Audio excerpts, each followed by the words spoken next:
Hello and welcome. You're watching Buy Now, Sell Now on ET Now. I'm Shrishti Sharma and with me Cheryl D'Souza. And viewers, you know that this is your show where you get all your stock-related queries answered by our experts. So do get ready for that. But before coming to that, let's have a quick look what the markets are up to. So Cheryl, today, finally, just a day prior to the budget 2023, the markets are having some respite and the broader markets picture could look quite healthy today at least. Yes, good morning to you, Shrishti. And if 0.3% downtick for the markets are a respite, then definitely we are seeing some respite. But yes, the markets are still in that particular range. It is pretty volatile. We did start on the positive footing. 0.5% uptick is what the markets have registered at open. From there on, we've only drifted lower. Right now, we are marginally off the day's lowest point. Is the Nifty Bank that is actually moved to the positive territory. As of now, is trading flat with a positive bias. Let's take a note of which are the gainers in trade today. And Adani Enterprises is the top Nifty gainer today. Apart from that, you have BPCL, SBI, as well as Power Grid that are holding some fort. Along with that, add to that list even JSW Steel.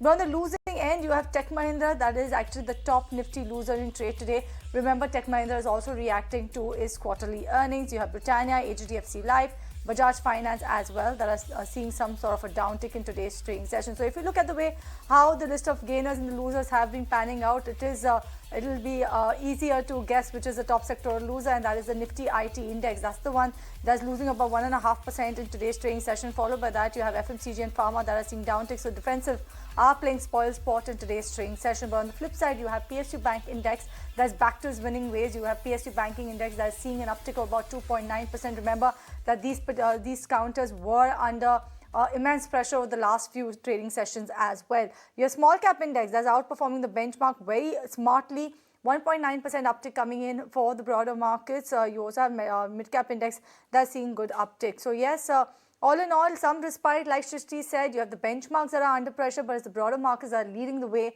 and the gains in today's trading session. But let's talk more about where the markets are headed from here on. What should one expect given the fact that we are just a day away from the big union budget? Let's bring on board Kunal Bothra as well as Shahina Mukaddam, who are joining us on the show. Very good morning to you, Shahina, as well as Kunal. Thank you so much for joining us on the show. And Kunal, I must say, welcome back on the show as well. We will talk more on that big long leave that you went on. But Shahina, coming first to you. Like Shrishti said, looks like some sort of a respite, but that's on the broader market end. But given the fact the way how the markets have been trading extremely volatile, we are coming to the end of the month of January. We are going to kickstart the month of February with the big bang union budget. In such a market scenario, what should retail investors do in order to make sure that their wealth is protected amidst this immense volatility? Yeah, I think there are a lot of data points that are likely to be out in the next, I would say, couple of weeks. Of course, biggest being the budget that will hit us first. I think the expectation is likely that the budget will be positive for this, overall. Actually, Shahina, we'll come back to you very shortly and we'll talk about what should retail investors do. But before that, Kunal, should I start with what the market setup is looking like? Or should I ask, how was your vacation? Yeah, we'll start off with the markets. I think that's a much more easier question to answer. But I think on the markets front, in the last 4-5 days, yes, we've seen a heightened amount of volatility. Across the globe, there is no major sign of volatility which has happened. In fact, most of the global markets are trading into a range for themselves, US markets, European as well as the Asian indices. So I'm probably of the view that this is more of India specific volatility which has come by into into our markets. Now, in the morning I did a chartbusters presentation on how the market breadth is at an extremely oversold or nearing an extremely oversold territory, where the mid caps, the small caps on the list of stocks from these indices have already gone to a corrective mode. So any further correction from here on from the mid caps and small caps, say with the tune of 5% broadly, I think should be taken as a very good opportunity to try and chip into these names. So my view is that possibly the Nifty may still go into a bit of a corrective phase or a bit of volatility, but then I think the mid caps and small caps could actually offer very good opportunity to try and invest at current levels. Right, so that's the take coming in on the markets and where Kunal sees it headed from here on. Yes, as you can see on the side of your screen, you have President Murmu who's addressing the joint session of Parliament. Remember that the Parliament has kick-started that budget session from today itself. We will have the economic survey as well that will be tabled in the parliament shortly at around noon or so. But for now, you have the president who's addressing a joint session of parliament. We will just get to that shortly. But Shahina, coming to you, what's your take on the retail investors? What should they do in such a volatile environment? But before that, actually, Shahina, I've got the management of Century Ply who's joining us on the show. We have Keshav Bajanga, who's the executive director, Century Ply, who's joining us on the show. And a very special occasion, we've kickstarted the budget session, Keshav, given the fact that you have the president who's addressing the joint session of parliament. But there's a direct link between housing demand and plywood industry. Let me get to what is your industry actually expecting from the budget this time around. A major thrust is being expected on affordable and low-cost housing. So what's your view on that? Good morning. Thank you for having me on the show. I would like to break it into three parts. Firstly, we need to give credit where credit is due. And in the last budget, there was a lot of impetus on infrastructure. And I think that has propelled the economy forward. I hope that continues. As far as the real estate sector is concerned, there are two things that I'd like to highlight. One, real estate as an asset class is being treated quite differently than equities. In real estate, if you have held on to an asset for 2 years plus, then you get long-term capital gains. And even those are taxed at 20% plus, which is very different from the equity markets. We're hoping that that changes. Secondly, the rebate on housing loan interest is currently at 2 lakh rupees from a tax purpose. We're hoping that that increases to 4 lakh and beyond. Lastly, like you said, affordable housing, there have been steps, but we're hoping that there's going to be a lot more fund put behind it. There's going to be a lot more provision in the budget towards the same. Watch out for that, Keshav. Hi, a very good morning. This is Shrishti joining it. But amid the global uncertainty and the higher interest rate scenario, what are the expectations by the plywood industry, or rather the real estate ancillary industry, from the upcoming budget? Good morning. So, from the plywood industry, I think that there are a couple of things that can be done, which would in a very meaningful way impact the industry as a whole.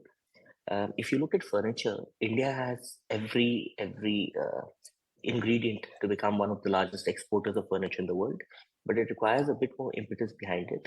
I don't think there's any PLI scheme that has been introduced for furniture. And considering the fact that it is a huge market globally, where India could become a player of significance, I think if some sort of a scheme is brought about for the export of furniture, that would benefit all wood panel related products. So I think this is something that the government can look at. Secondly, agroforestry as a subject has not been taken up strongly enough.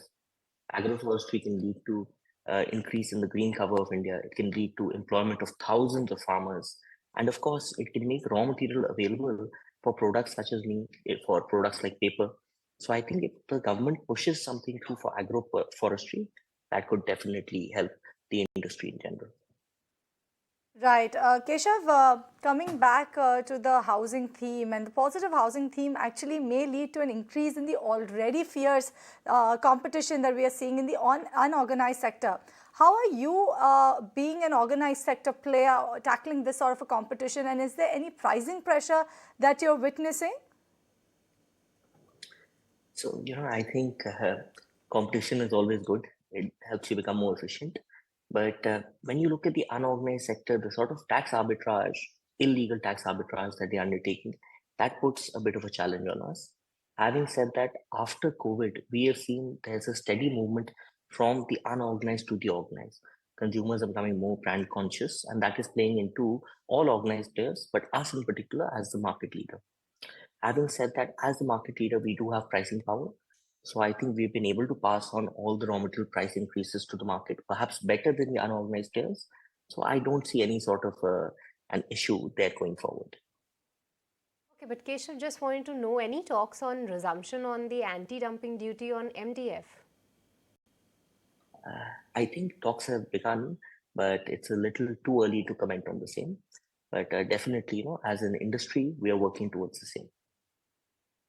Talk about the capex plans then, and what's the status on the capex plans for Century Ply? If you could provide some update on laminate, MDF, and the particle board projects that you'll have undertaken. Also, is it as per timelines? What is your projections going ahead? So our first MDF capacity expansion in Hoshiarpur was slightly delayed, but I'm sure that we'll have commercial production within this quarter. So that is going to be a very positive sign.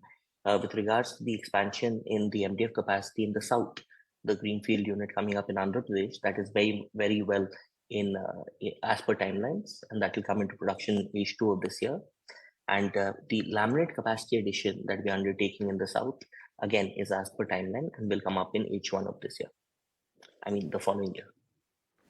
Okay, we'll watch out for that. But with this, we'll let you go on that as well. Keshav, thank you so much for joining us today on ET Now and helping with your take on what is the demand from the real estate ancillary play from Budget 2023.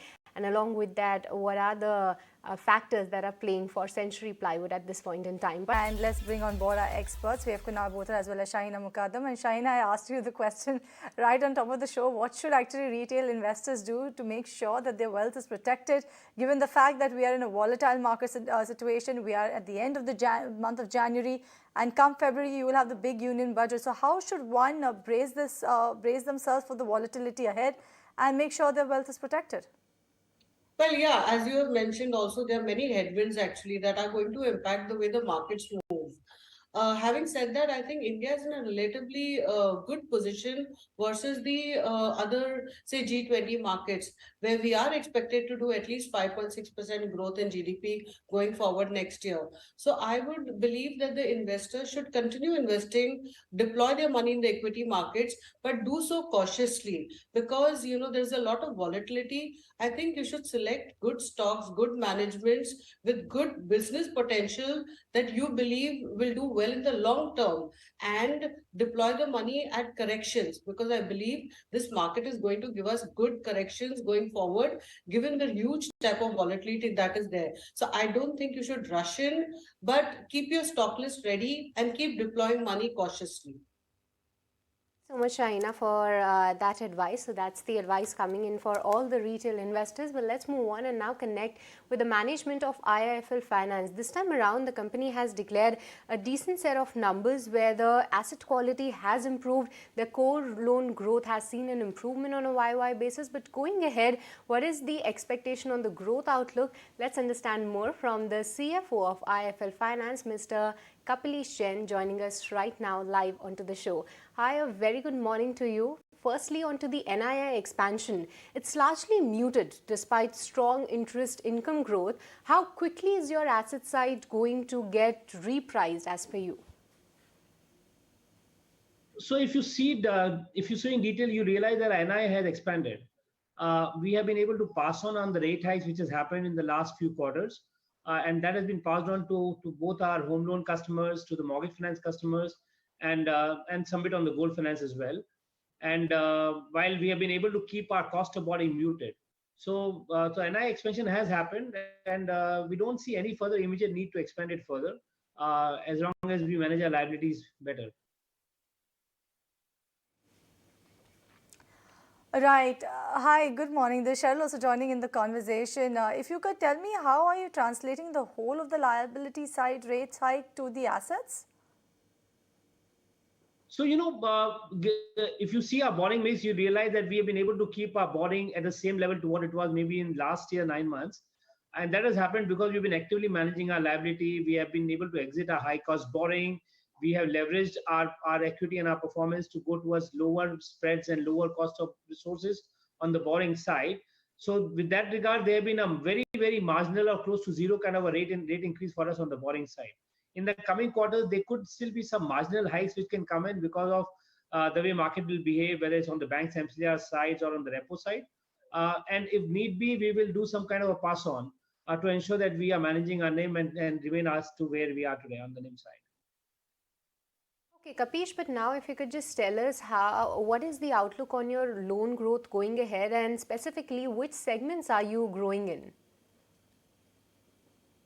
So if you look into a Q-on-Q number, our loan growth has been fairly decent. We have grown at around 25% at a CAGR level from this quarter to the last quarter, so last year same quarter, and this has come across the product segment where we operate. Home loans and gold loans have given us a 25% increase. Microfinance has been a muted segment. So microfinance being a muted segment last few quarters because of COVID and demon and others have started showing some pent up demand. So that segment has given a marginally higher growth than the others. But going forward, we realize that across all the segments where we operate, there's enough and more opportunity available. But if you have to peg down in the order, there's enough and more growth opportunity coming from the housing segment. More because we see that there's a huge amount of untapped desire for housing loans and housing assets. There's huge amount of capital that we are holding because of the recent infusion of equity which came in, which gives us a capital adequacy which is close to 45-50%. Both two combining should give us a good growth opportunity in housing. So housing would be the first in the order, which will give us a growth engine and opportunity. Second would be the microfinance segment, which has been pepped up, but microfinance segment with a very controlled measurement on risk and risk parameters, we should be able to give a decent growth. And along with that, the third segment would be the gold loan segment. Right, Mr. Jain. Let's talk about the recoveries. If you could tell us how has the recovery been for your company? Also, what would your expected credit costs be on your incremental book going ahead? So the recoveries have been very decent. If you our NPA numbers have been on a downfall trajectory. We have given a guidance indicatively that we'll maintain our NPA at a range of around 2% and our net NPA at a range around 1%. We have been maintaining those kinds of range. We are slowly and gradually reaching those numbers. As we reach those numbers, there will be some credit cost which is coming in this particular fiscal. But going forward, we should be keeping ourselves on a credit cost range of around 1.5 to 2%, more particularly if I talk about fiscal 24. Okay, but Kapish, once again, coming back to your segmental growth outlook, you did highlight that the focus and the business is coming in the gold segment. So going forward, is your focus largely going to be on the home and gold loans? Yeah, very clearly our focus would be in the four core products that we mentioned. 100% focusing on any growth coming only from retail, and retail would be driven by home. Home would be a mix of home loan and LAP, which is ancillary product along with home. And then there'll be the gold loan segment. We've expanded massively in our newer branches, which needs to be monetized and leveraged. And also there's an opportunity available in those segments in particular. The third would be the microfinance segment, and then the business loan segment, which is the MSME loan segment, is again where we have really cracked the technology solution part from a digital perspective. And these 3-4 products should give us our growth. And we don't see diversing into any other segment in the foreseeable future. Right, Mr. Jain, we leave it there. Thank you so much for joining us on the show, and all the best for the quarters going ahead. And that was the management of IIFL Finance. Welcome back to Buy Now, Sell Now, and let's get it straight to all your stock-related queries. And because of the crunch of time, viewers, just to note that we will be taking just one query per viewer, so please bear with us. And quickly kick-starting the query section, and Shahina, coming to you for the first one. Bharat has asked that he's holding shares of IDBI Bank at the price of 55 rupees. He wants the expert opinion on this particular counter for the next 6 to 12 months, and also he can average out this counter. Would you advise the same?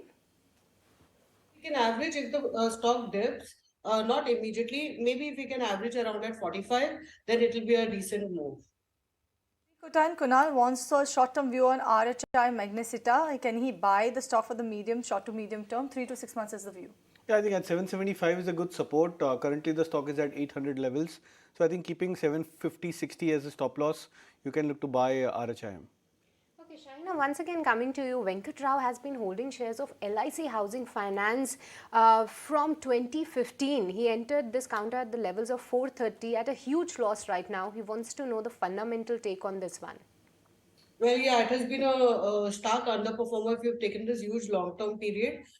Even currently, I think, the upside is limited, but he can continue hold, keep a target of about 425 and keep a stop loss of close to about 380. Satya wants to know about IndusInd Bank. Kunal, he's holding from the levels of 1,145 rupees per share. Should he average now or when? Also, he wants to know, should he look to exit 3 to 12 months is the view?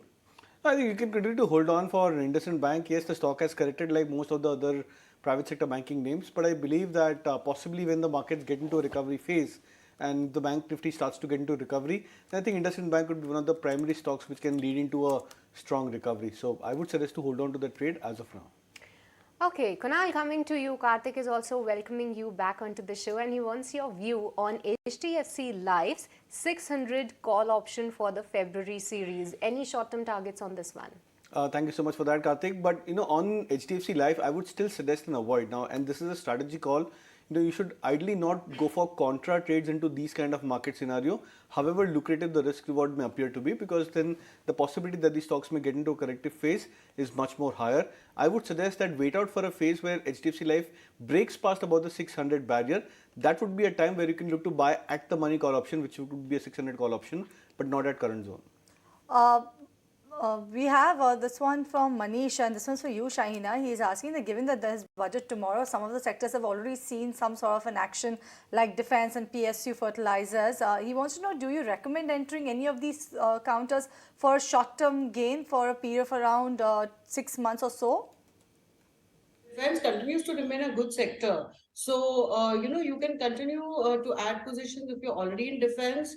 You can add some of the FMCG stocks, in my view, given the fact that some of the raw material costs are coming off. And I don't expect too much of changes in taxation in terms of excise, etc., in the current budget. So, I think one can add on selectively in these counters.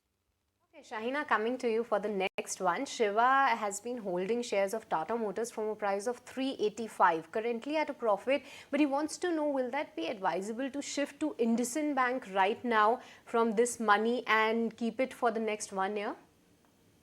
No, I suggest he continues to hold Tata Motors, and he can keep a stop loss of close to about 375, which is a deep stop loss. And I believe the targets of about 470 over a 1 year period is doable. So to continue holding Tata Motors. Right, this one is from Akash Mathur, and he wants an advice on Gokuldas exports for a period of 1 to 2 years. Kunal, I'll take this from you. He is holding already some shares at a price of 374 rupees per share. He's saying, is this a good option to stay put with? Also, there's PDS in the same sector. So do you think that he should look at that instead? I think you can look to just hold on to Gokuldas Exports. Again, it's not a stock which I track actively, but then just looking at the charts in the last 10-12 months of chart patterns, the stock has gone through a very sideways kind of correction, more of a time-wise correction broadly. So I would suggest that you can hold on to the stock, but I'm not too sure that whether there would be an immediate upside into the stock price. Yes, you may probably get the stock to continue into a time-wise correction and give you a relative outperformance with respect to the overall market. But from an immediate upside, I don't see a major upside. So I would not suggest to add, but you can just hold on to your existing quantity over here. Okay, Shahina, Raghavendra is looking for an advice on Tata Communications. He's holding the shares from a price of 1253 rupees, not at a much loss right now, but he's worried with the recent fall in the stock price. So what will be your advice? Average out or book losses, or continue to hold on? He's continuing to hold on. He can do so, but not to average at current levels. If he does want to add, he can look at closer to 1,000 levels, not at current levels. But he can hold. Short term may see some bit of dip, but I think the medium to longer term still looks decent. Okay, this one is for you, Kunal, and this one is coming in from Vaibhav. He wants on your view on alkylamines. He's already bought 50 shares at a price of 2,950 rupees per share. He's holding for the last 1 year. Wants a near-term target. Well, I would suggest to just hold on. I'm not sure whether the stock would get into an immediate recovery. It's still reading below the 200 DMA by a margin of, I think, 7-8% from current levels. So I would suggest to just hold on to the existing quantity. The bottom has not yet been formed for the stock, at least over the near term. So just wait out for maybe another couple of months. If the stock bottoms out, say at 2,500 levels, that could be a point where you may look to average. Targets for then, you can probably keep it at 3,000, 3,250 levels. Okay, Kunal, Sunil is looking for the technical view on two counters. Firstly is SBI Life and the other one is HDFC Life. We did discuss for HDFC Life, but he's looking for an outlook for the long-term perspective. So I think I would prefer SBI Life as a better candidate, because potentially that stock had done reasonably well over the last 1 year. So if you try and look at the price-wise comparison between the three key insurance players, SBI Life, ICICI Pru as well as HDFC Life, SBI Life was one of the top performers. So on the way down, the stock would probably be an outperforming stock, would fall less as compared to the other peers. So I would believe that if you're looking to buy from the insurance pack, your preference should be given to SBI Life. All right, the next one that I have is coming in from Santi and wants a combo view from both of our experts. But I'll take this query to you, Shahina. But he has a special note for you also, Kunal. So you'll have to listen to the entire query as well. He wants a view on Dixon Tech. He's already holding from the levels of 2,828 rupees per share. He wants to know about the risk reward opportunity in this counter. And also a special note for you, Kunal. Vasanti is saying that he's missed you a lot, especially during special market situations. So that's a lot of viewers are actually writing to us because they're very happy to see you, Kunal, after a long break. But Shahina, coming to you, what's your take on Dixon Tech? Well, I mean, the stock has corrected a lot, but I would still not be invested in the stock. I would exit, given the management commentary has been pretty subdued, and they have reduced their guidance going forward. I would not be in the stock as of now. Relook at it after 6 months to a year. Okay, Shaina, once again coming to you, the question is from Rakesh. He has shared a long list of stocks, but just picking one, like we mentioned. He's holding BAIL, 3,000 shares at a price of 60 rupees. The stock is up more than 4% in today's market. What's your advice on this particular counter? Shahina, this one is for you. Yeah, so BAIL, I would continue holding at current levels. Shorter term, with the rest of the market, you could see some bit of decline, but the medium to long term looks very good. So I would continue holding. I would keep a target of close to about 90 rupees. Keep a stop loss of, maybe 65. Now wants a view on Titan and can she accumulate it at the current market price, but for the longer term? Yeah, just a one correction. It was not a long break. It was just 5 trading sessions. Adding on to the query on Titan, yes, I think it's a good time where you can look to start investing in Titan. So, many of the stocks, have started to form into a base formation over here. So, it's a process, it's a gradual process. It may take at least another 3 weeks for an actual bottom to be in place. But I think for someone who's looking to buy these stocks at a strong corrective zone, and I think for a longer term time period, I think you can look to start buying at current levels. Possibly in the next 2 to 3 weeks, once the bottom is in place for these stocks, you can look to add more quantity into these kind of names. Okay, Kunal, coming to you for the next one. Pawan wants to know the advice on Bector Foods. He's holding this counter for the past 2 years and currently at a loss of 10%. So, at what price he should look to exit this script? I'm extremely bullish on the stock, and I think it's hitting onto my radars on many of the indicators which I tend to follow on the longer term trajectory. Now, even though the price history, of course, is very limited for the stock price, but then for at least over the last 3 to 4 quarters, the stock has been showing some excellent recovery. So I would suggest that you should look to hold on. I'm not sure of what exactly is your buy price, but if it's down by a margin of 15 to 20%, I think it's a good time where you should look to average. Okay, this next one is coming from Dikshita and she wants a fundamental view on Banco India and she wants to know whether it can be accumulated at current levels. Shaina, do you track this one by any chance? What's your view? No, not really. Banco products maybe, but not Banco India. All right. Kunal, by any chance, do you? Yeah, I don't track the stock, but then I think looking at the charts, particularly over the very recent kind of a time frame, again, it's a stock which has gone through a very time-wise correction. The only good part about the chart over the last 1 year is that it's not broken below the 200 moving average, trading at 95, 96 plus levels. The 200 DMA so far is at 184, and the stock has been staying above this long-term averages, which means it's going through a time-wise correction more than a price-wise correction. So that's the only benefit for a stock like Banco. But then I think similar to a query which I highlighted some time back, I don't see any immediate upside coming back into the stock price over the near term. So you can just hold on to your existing quantity which you are holding from higher levels as such. All right. So if it is Banco products itself, Shahina, what's your take on this one? Yeah, I would second what Kunal is saying. It looks like a decent stock to hold as of now, so it's a hold.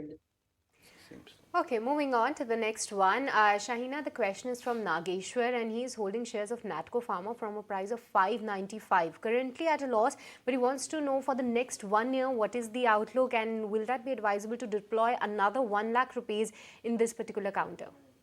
No, I would suggest that he in fact exits from Natco Pharma and looks at some other pharma company, some of the large cap pharma stocks which are doing well, come out with good numbers. I think that should be the space he should be in.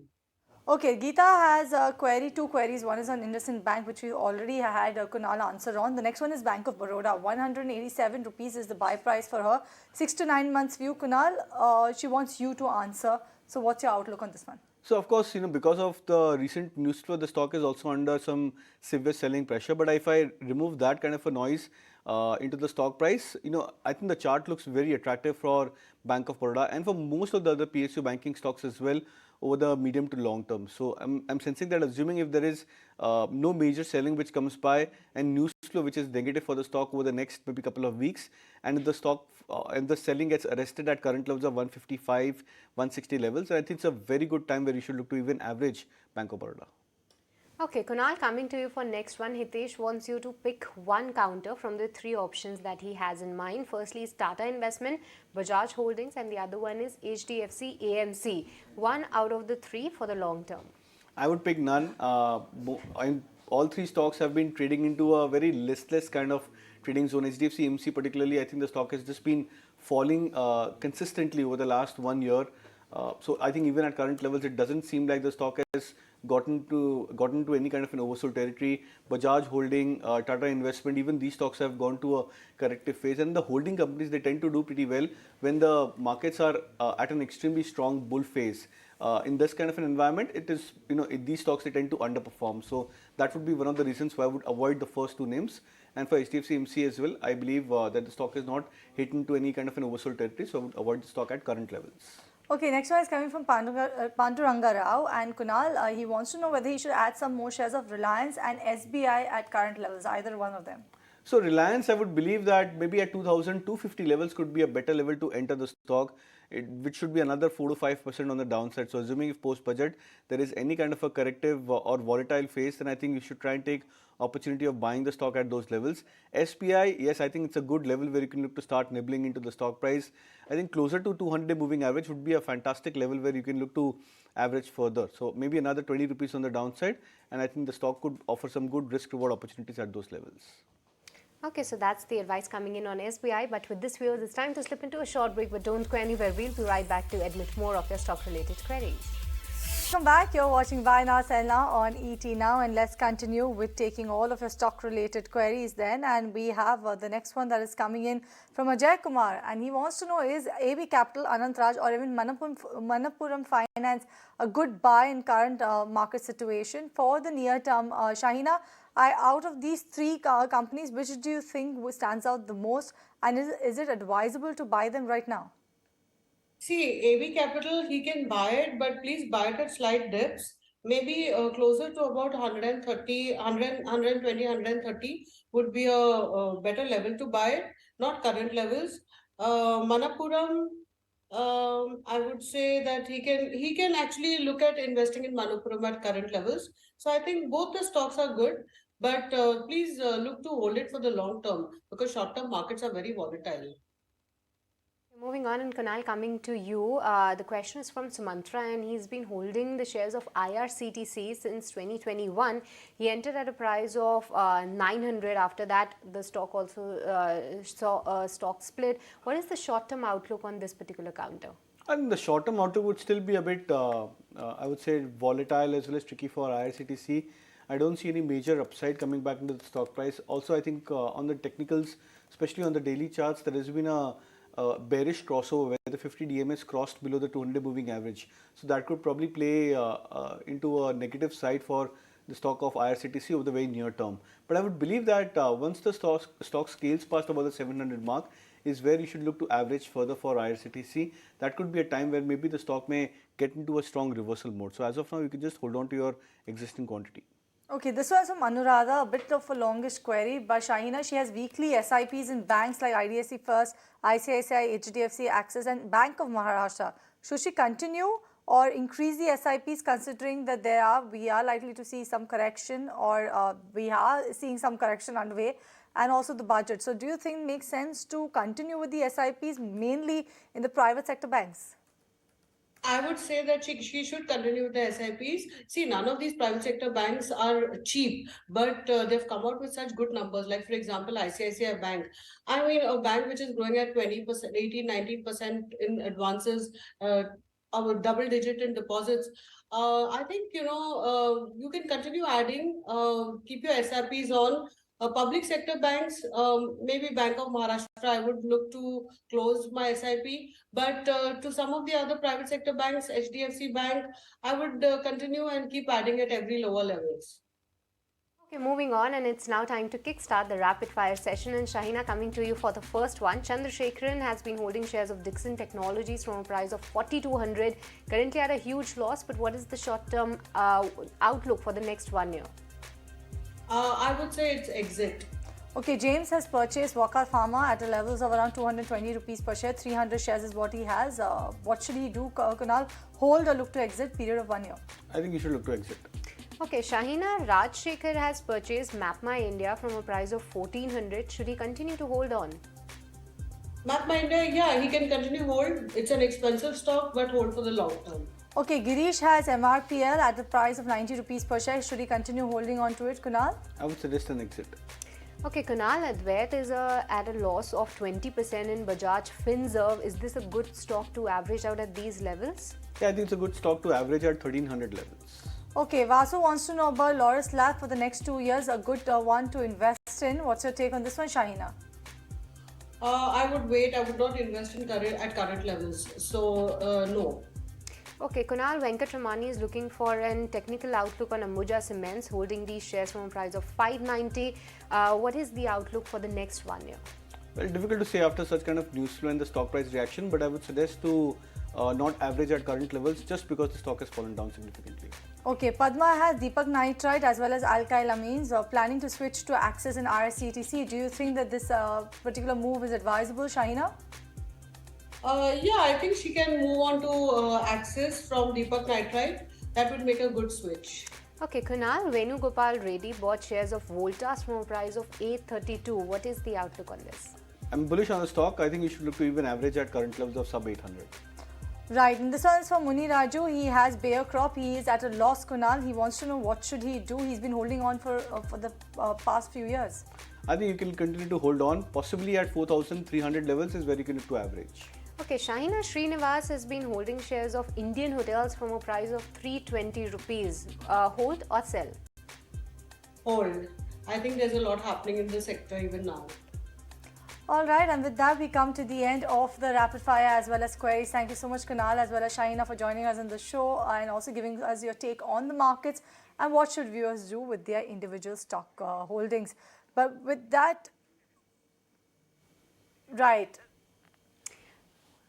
Now let's listen to Andhra Pradesh Chief Minister Shri Y.S. Jagan Mohan Reddy as well as Gudivada Amarnath, who is addressing the curtain raiser event in the build-up to the Andhra Pradesh Global Investor Summit. India is achieving remarkable progress across economic, infrastructure, social development, and continues to develop as a powerhouse in the world. Production-linked incentives, schemes, the Gati Shakti Master Plan, Make in India, ease of doing business and ease of living are some of among the many proactive initiatives undertaken under the leadership of the Honorable Prime Minister. Coming to the state of Andhra Pradesh, the state of Andhra Pradesh under the dynamic leadership of our Honorable Chief Minister Sri Jagan Mohan Reddy Garu has a long history of attracting investments from foreign firms. Currently, firms from more than 25 countries have set up their manufacturing units within the state. Countries such as United States, UK, Japan, Germany, Korea, France, and UAE together contribute to over 50% of FDI inflow in the state. Pharmaceuticals, automotive, chemicals, food and beverage, industrial equipment, electronics, transport and warehousing are some of the major sectors where we are witnessing investments. We expect large influx of investments into renewable energy, green hydrogen, semiconductors, electronics, battery storage vehicles, electric vehicles, and biotechnology in the coming years. As I've just mentioned, under the dynamic leadership of our Honorable Chief Minister, the state has been consistently ranked #1 amongst all the states in ease of doing business as #1 in the country.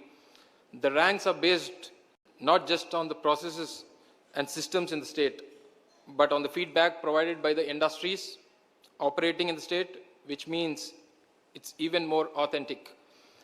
We are now keen to focus on ensuring that Andhra Pradesh provides not just ease of doing business, but provides an environment to facilitate the low cost of doing business.